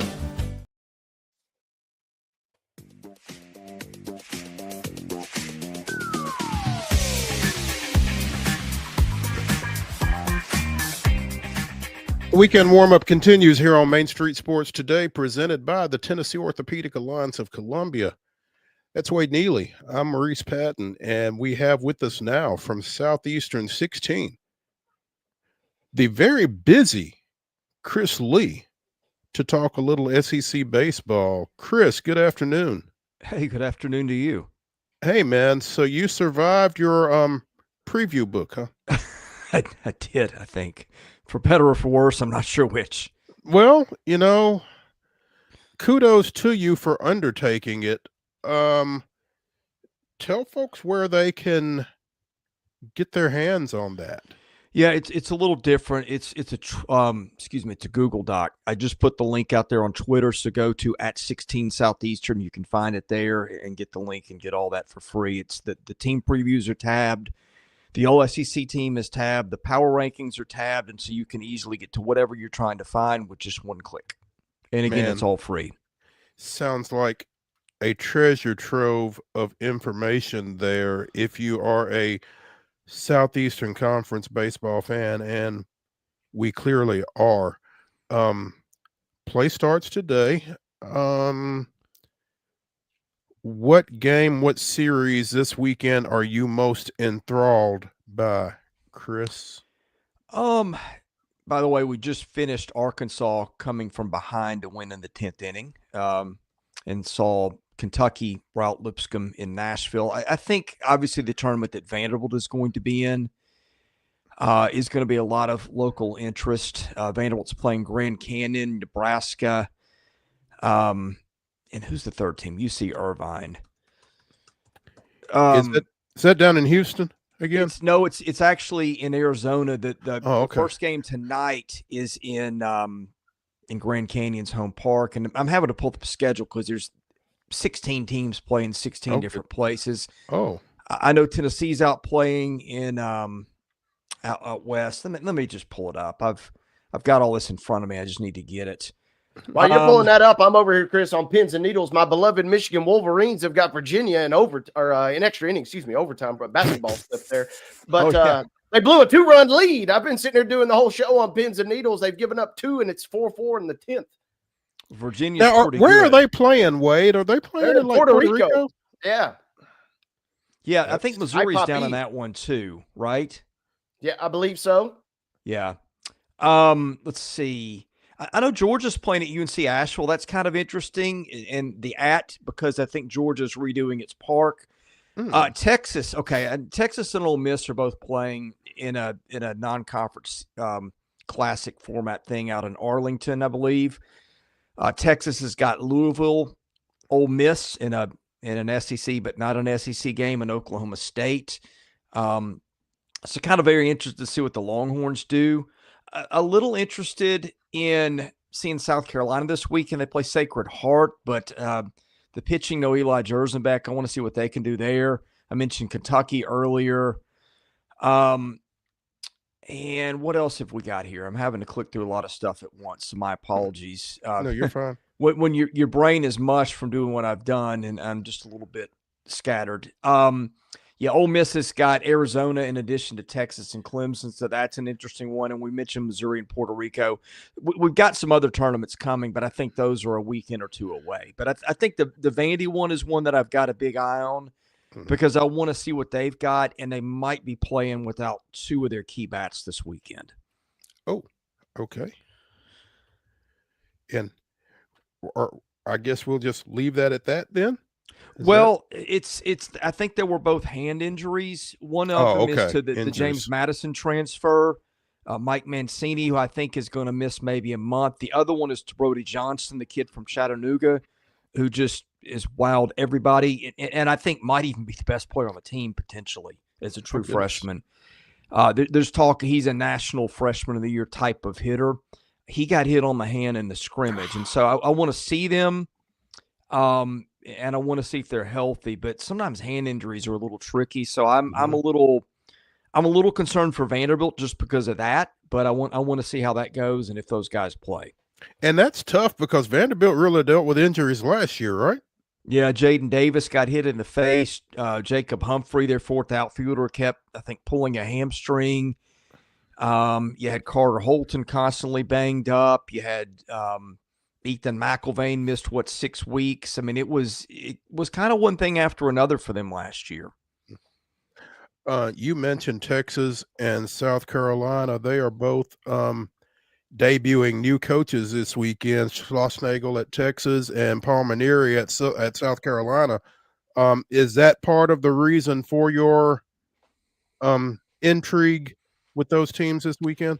Yeah, I think Texas, seeing what Schlossnagle can do there is going to be very interesting. He's been to the College World Series with maybe 3 different programs, 2 different programs. I think he took UNLV to a regional, but didn't get to Omaha. And, speaking of injuries, they've got Grubbs and Whitehead. Maybe there were presumed 1 and 2 starters are both out for I'm not sure how long with injuries. I'm not sure their pitching. I mean, they were kind of interesting pitchers there. More soft tossers in an era of power pitching. But, sometimes get the ball on the ground, especially when you've got an All-American shortstop, which they have, and let those guys make plays works. But I think their offense is very interesting. Their pitching, even with those guys, I'm not sure is top half of the league. Without them, I think it could really be a struggle on that side. But we'll see. Schlossnagle's got a good history of developing teams and talent. And I think they've got some interesting bats in their lineup for sure that might make up for it. Chris, presumably real quick, we'll get into Tennessee in a little bit, but I do want to ask you, kind of scrolling through your power rankings here, an impressive document. Hopefully you disabled the edit feature on that thing. I did just in time. Perfect. But I do want to ask you about Kentucky, because that was a team that, we kind of watched them throughout the course of the year last year, and we heard a lot from their fan base. And I'm curious, are they slotted kind of right where you see them? Where do Kentucky fans maybe think they should rank this year? You have them currently 12th. Yeah, well, and that was a vote of me and a couple other guys. I probably would have slotted Kentucky a couple of slots higher. The thing that makes them hard to judge is you look at that roster and you just don't know who those kids are. I mean, you know who they are. You can look up stats and stuff, but they're not kids we've seen play. They're a lot of lower level dudes, and so you never know how that is or is not going to translate to the SEC. But it's the same approach he's taken the last 2 years. And if we had done this show on opening day in 2013 or 2023 and 2024, I would have said the same thing. They got a bunch of old guys. They've got some kids that go back to 2018, 2019, 2020 when they finished high school. There's a lot of them. They'll mix and match on the pitching end. Ben Cleaver, local kid, is a kid that they think is an up-and-coming star. So I think they're kind of an unknown. They looked great against Lipscomb today. When I watched it, it was Kentucky doing Kentucky things of running and challenging defenses and stuff like that. So I think they're just hard to judge because he's done this a couple of times now, has Nick Mingione, but it's a different cast of characters. And can they do it again? I think they're one of the 3 or 4 teams in the league that to me are just big wild cards for different reasons. Chris Lee of Southeastern 16 joining us here on Main Street Sports Today, presented by the Tennessee Orthopedic Alliance of Columbia. I'm fascinated to continue on the Kentucky note for just a second. They're opening their season with a 3-game series here in town against Lipscomb. I get coming south, I guess, but Lipscomb at Lipscomb, I wouldn't have necessarily expected that from a College World Series team from a year ago. And, not to disrespect Jeff Forehand and his program over there by any stretch, but you just don't see an SEC team do that very often, do you? You don't, but let's also consider the situation. It's Lexington. I've been to Lexington in mid-April when it was miserable for baseball. Mm-hmm. I remember sitting in the press box watching Casey Weathers pump 102 in 31 degrees. I'm sure that was a lot of fun to hit. I'm sure that was a lot of fun to hit, but it could have been worse. It could have been wood bats. Yeah, that's true. I don't think they were touching it with whatever they had that night, from what I remember. But look, I think the other thing with Kentucky, you look every year, and they play somebody on the road. I want to say they went to USC Upstate last year, just from memory, and their RPI is always really good, really, really good. They're like a top 5 RPI team the last few years, and part of that is you get kind of bonus points for scheduling somebody away. And Lipscomb is not a bad program. It's a team that Kentucky can beat, but it's not Maryland Eastern Shore, somebody's just going to be an RPI killer. So the boost of playing a decent team on the road, I think, is part of the way that they have sort of gamed the RPI. And I don't say that disparagingly. It's smart, but I think it's not completely unexpected given what they've done before. Okay. All right. Let's talk for a second about Tennessee. They opened the season. They are playing Hofstra, but that's not at Knoxville, right? Is that what you were saying? I think they are in Knoxville this weekend. Oh, are they? Okay. Yeah, I'm a little behind on my scheduling. I'll check that out. Okay. Tennessee they do their tournaments in 2 weekends. Oklahoma State, Rice, and Arizona, but they've got Hofstra at home. And then they got Sanford next weekend, which is a decent mid-major, and again, along the lines of the team you can beat, but not going to kill your RPI. Coming off of a national championship, obviously the expectations grow a little bit, but what are your thoughts about that team coming back this time around? Like Kentucky, Tennessee feels like it builds the same way every year. You start in the outfield where they've got Hunter Inslee, who's been a starter, but they've got Reese Chapman, who's been in the program a few years, Colby Backus, who's an outfielder or a DH. He's been in the program a few years, gotten part-time at bats in non-pressure situations. And you look at what they did last year with Kavaris Tears and guys like that. Guys sit the bench, a couple of years, bide their time, and then they break into the lineup. So that's thing number one that he's done. Number two is he's brought in big-time bats where they needed them. He brought in 3 infielders who could all be first-round Major League picks, 2 infielders, Gavin Kylan and Andrew Fisher, to go with Dean Curley, the returning shortstop who could be a first-round pick. They got Jay Abernathy through the draft, who's a high school stud from Georgia. And so it's just on the lineup, it's can they do what they've done before, which is plug in transfers where they need them and develop the rest of your guys. Pitching-wise, it reminds me of what they did a couple years ago with Chase Dolander. They bring in these mid-major guys, from, I don't know, Sunbelt type schools or JUCOs, and they're hard throwers, and Frank Anderson does a good job with them. And now they're asking some guys to take on a bigger role. Nate Snead from the bullpen to the rotation, where he really pitched like a starter with the innings load last year anyway. Marcus Phillips going from the pen to the rotation. These are talented arms. I'm not sure they're as polished arms as they've had in the past. They give up a lot of base runners. They walk a lot of guys at times. Anderson's been pretty good about that, getting that under control. And they've got some good returnees. Andrew Binky, Dylan Lloyd, guys that pitched really well out of the pen a year ago. And if A.J. Russell comes back, he's the real wild card. He's the best arm on the staff, but he's also beginning the season hurt. So, again, feels a lot like the conversations we've had in past years where they built it the same way. They've got a lot of talent. I mean, a lot of these kids are getting written up as top 100 guys for the draft. But how does that go when you put them all in the same locker room and, somebody loses time and all those things? We'll wait and see. But you kind of have to bet on them at this point after what they've done this decade. Obviously a lot of interest in AJ Russell, the kid from Franklin, right across McHatcher from me. But like you said, he comes in hurt. He's been hurt, but he's the best arm on the staff. So you are hoping, if you are a UT fan, that he is able to get in there and get some innings under his belt so that when games start to mean something, he's available for them. Well, and I suspect that's how they're going to manage it. You don't want to throw him too early. You've got a lot of other good arms.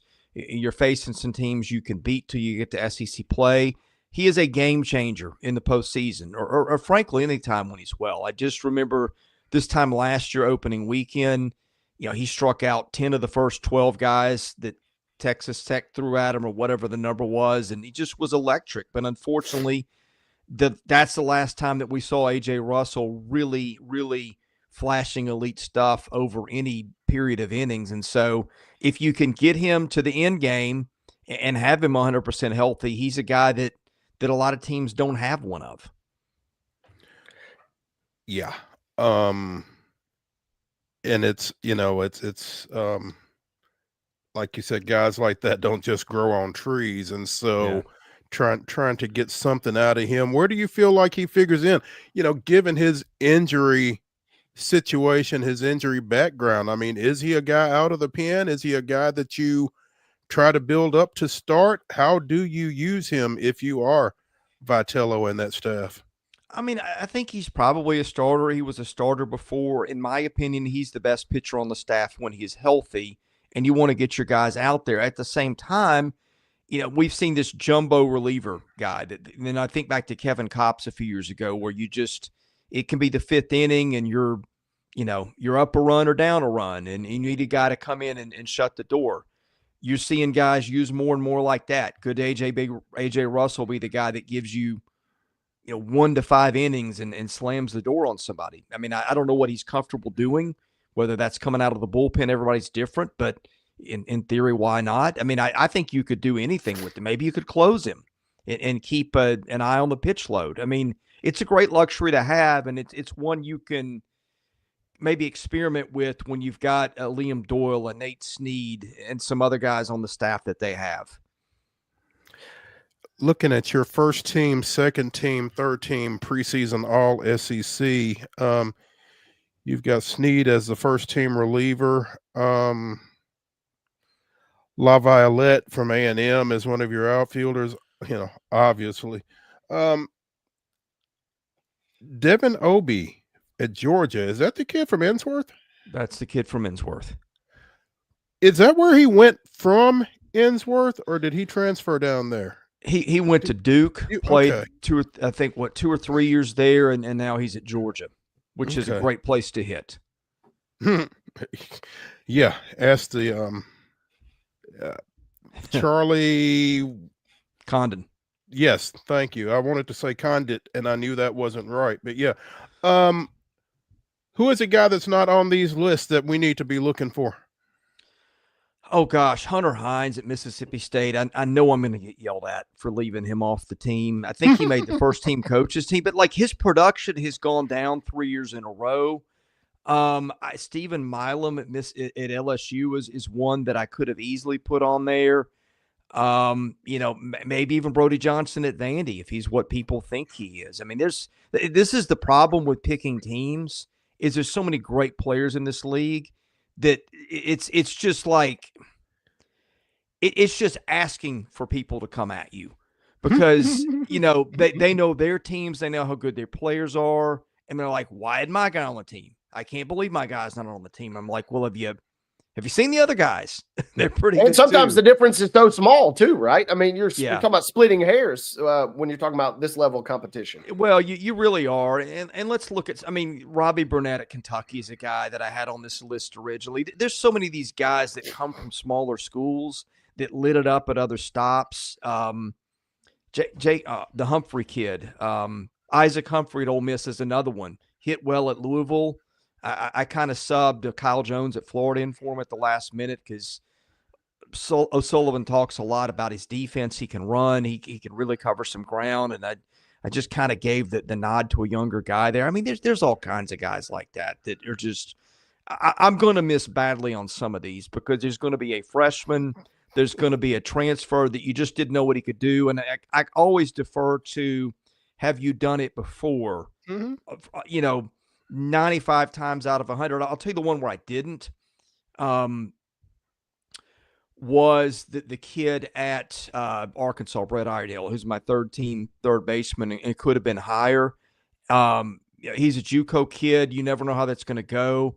But all reports from out of Fayetteville was he just terrorized that pitching staff. I think he hit over 400 in the games, the scrimmages that media recorded. I mean, if you can hit that staff, it's the best in the country.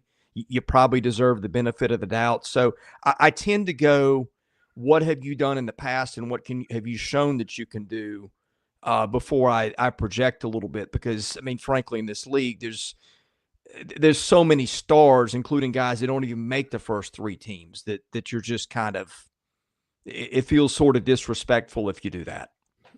Chris, I was going to ask you before we let you go, your power rankings. I'm curious.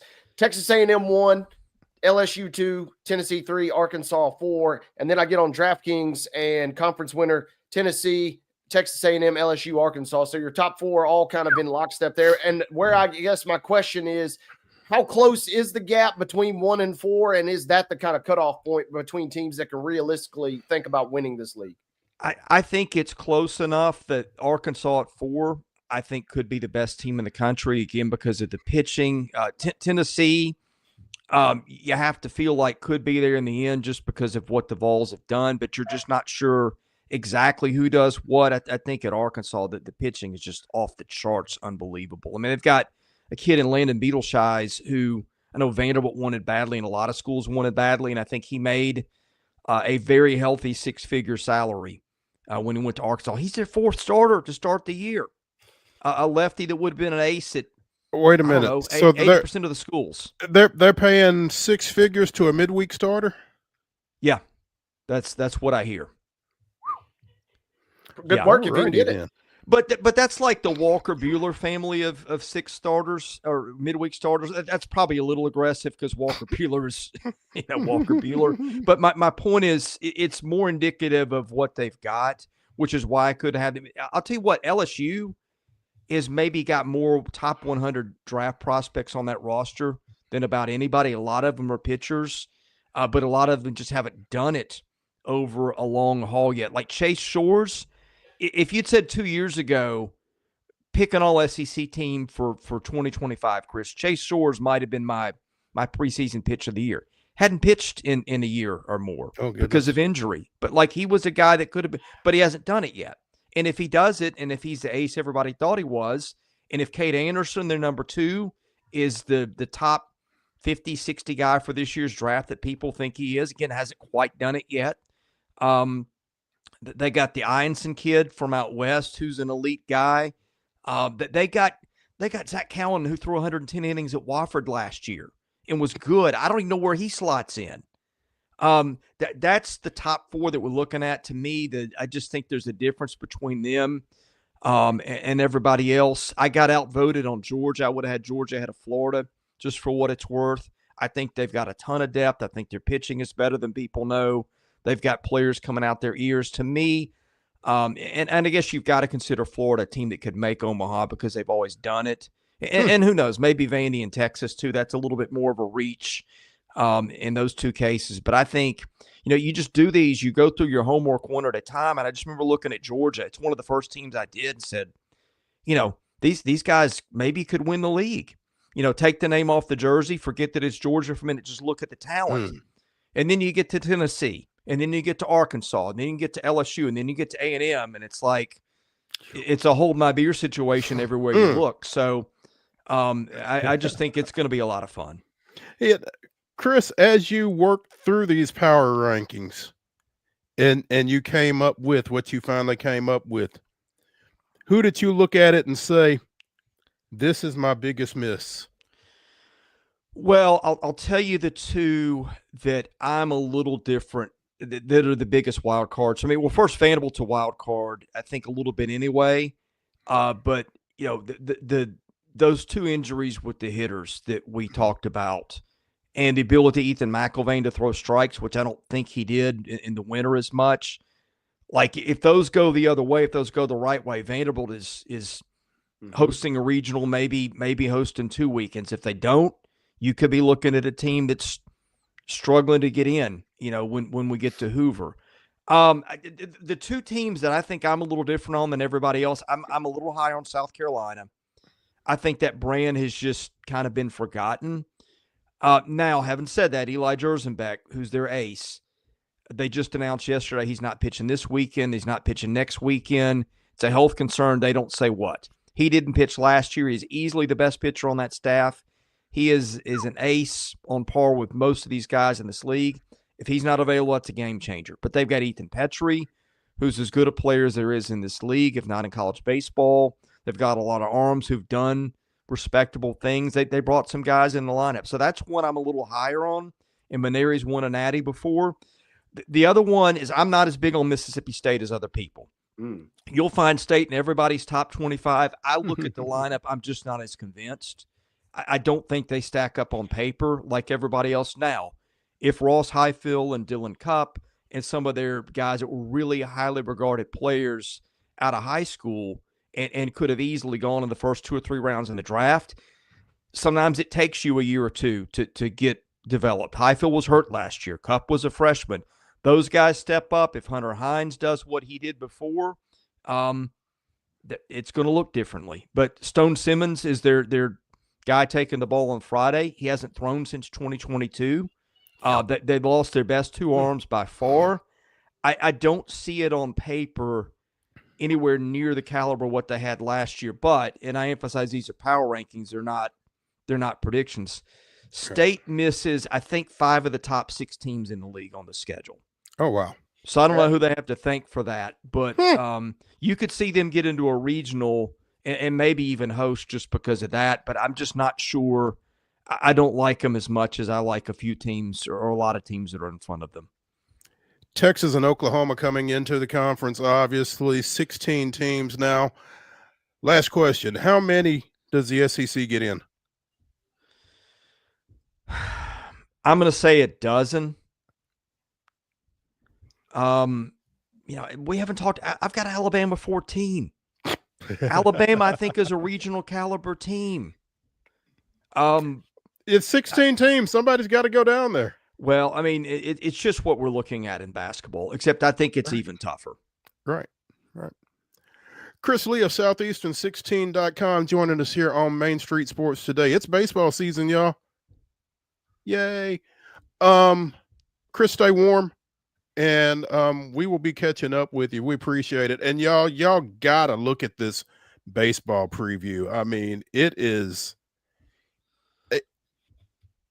If you have a question about Southeastern Conference baseball, it will be answered right here. I guarantee you. And Chris spent a lot of sleepless nights putting it together. So kudos to you. We appreciate your time and look forward to catching up with you later. Hey, thanks for having me, guys. Have a good weekend. Appreciate you, Chris. Sure.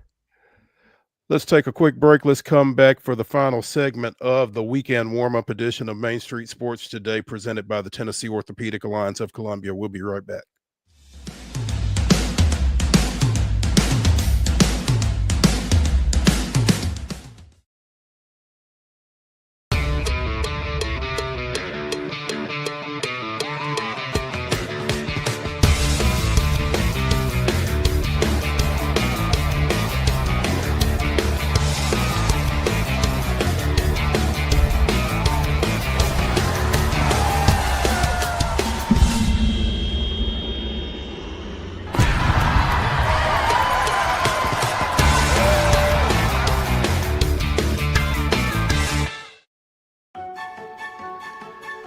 So, you want to be a part of the Busy Bee team, huh?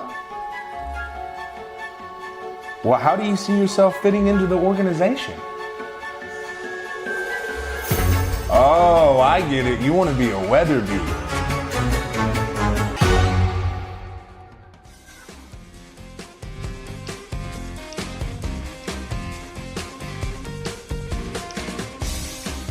It's the final segment of the weekend warm-up edition of Main Street Sports Today, presented by the Tennessee Orthopedic Alliance of Columbia. I'm Maurice Patton. That's Wade Neely. Daytona. Enough said.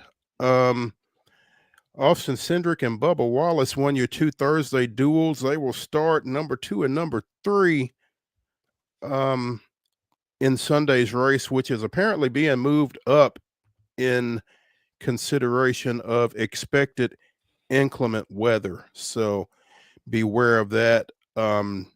Television time Sunday is 12:30 Central Time, not 1:30 as originally scheduled. So if you come in at 1:30, I'm not sure how much you will have missed, but you'll miss something. So keep that in mind. But your pole sitter is, I've scrolled past it.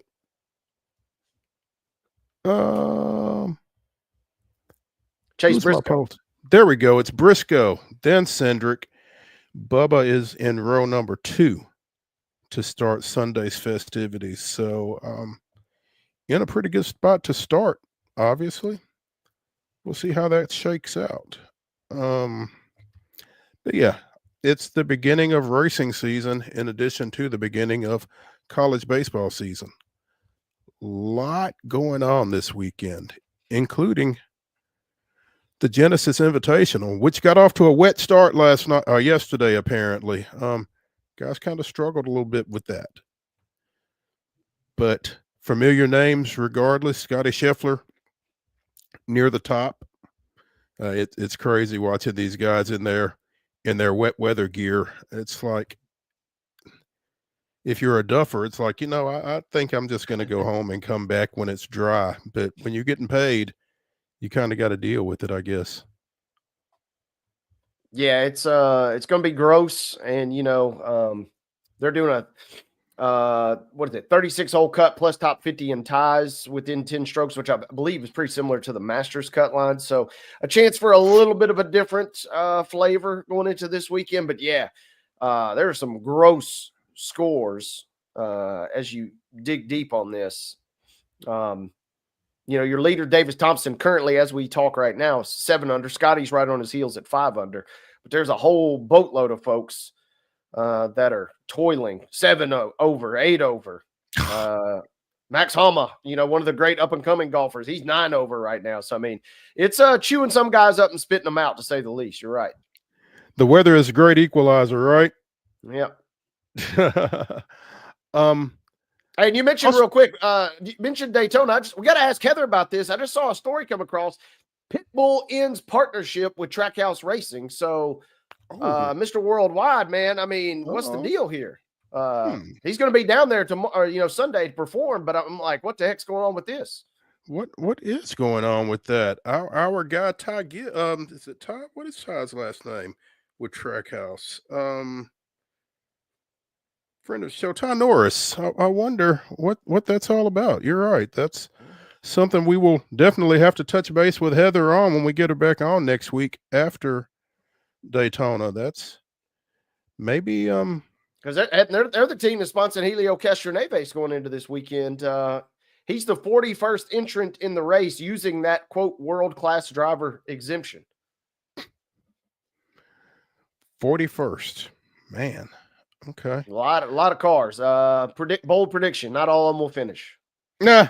Yeah. If last night was any indication, I think that you had some wrecks in the duels as well. And, that was something that Heather talked about when we had her on earlier this week, just how do you approach those with the big race a couple of days away? Because you don't want to lose your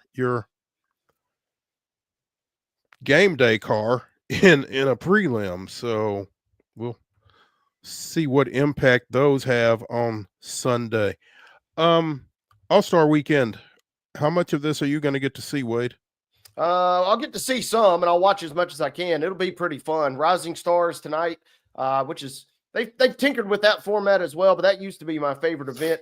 Kind of like MLB, the celebrity game is always worth a little chuckle, a little rewind after the fact. But tomorrow will be fun. We'll have the 3-point contest. Buddy Hield, not saying anything, just saying I'm rooting for Buddy Hield. And then also the dunk contest could be kind of fun. I'm going into the dunk contest with so low expectations that I can't probably help but be impressed.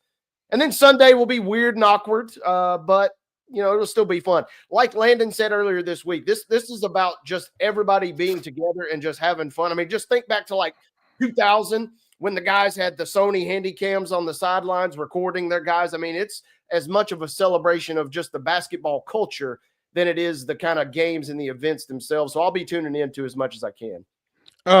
Mac McClung from Gate City, Virginia, your two-time defending champion, the AT&T Slam Dunk Contest. Do you feel like his reputation helps him out a little bit in this contest tomorrow? I'm banking on the opposite. I'm taking the guy on the Bulls, whose name I can't even pronounce, to win, because I think there might be a little fatigue. For old Mac. He's a little one-trick pony, man. He's barely in the league, and it's just so they can justify his existence in this dunk contest. Although I do appreciate a little Georgetown Hoya shout out every now and again, but you got to be kind of a little, fatigued on that. It's going to be interesting, Mo, because they got the fan vote for the first time ever. They'll make up a small component of this, and I'll be curious if the fans, if we know the internet like we think we know the internet, you're liable to see more zeros than you see tens. Matus Buzelis? Does that sound close? Him. Yeah. Okay. Don't know anything about him, but I just got a sense that McClung is he's going to pull out something cool, but he's going to have to really, really impress, because I think everybody's kind of just a little fatigued with him. At least that's what I'm banking on, if you catch my drift. Our hometown favorite in the Starry three-point contest, Darius Garland from the Cavs, Jalen Brunson, Cade Cunningham, Tyler Harrow, your boy Buddy Hield, Cam Johnson from the Nets, Dame, and Norman Powell are your 8. You feel like Buddy is the guy, huh?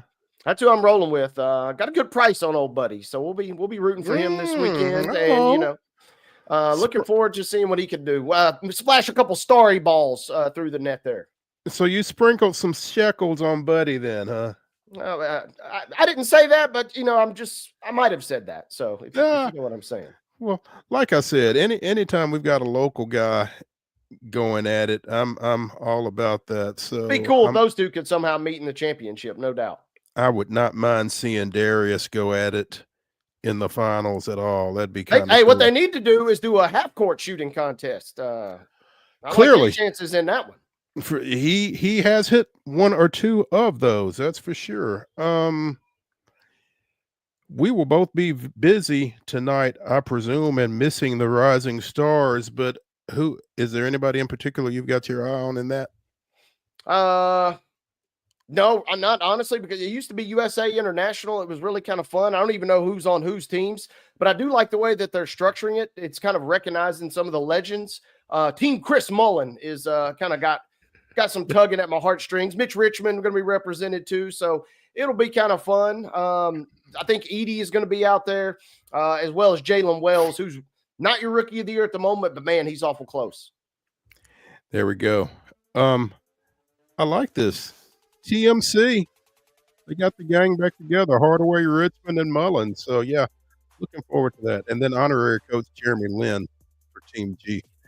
That's going to do it for the weekend warm-up edition of Main Street Sports Today, presented by the Tennessee Orthopedic Alliance of Columbia.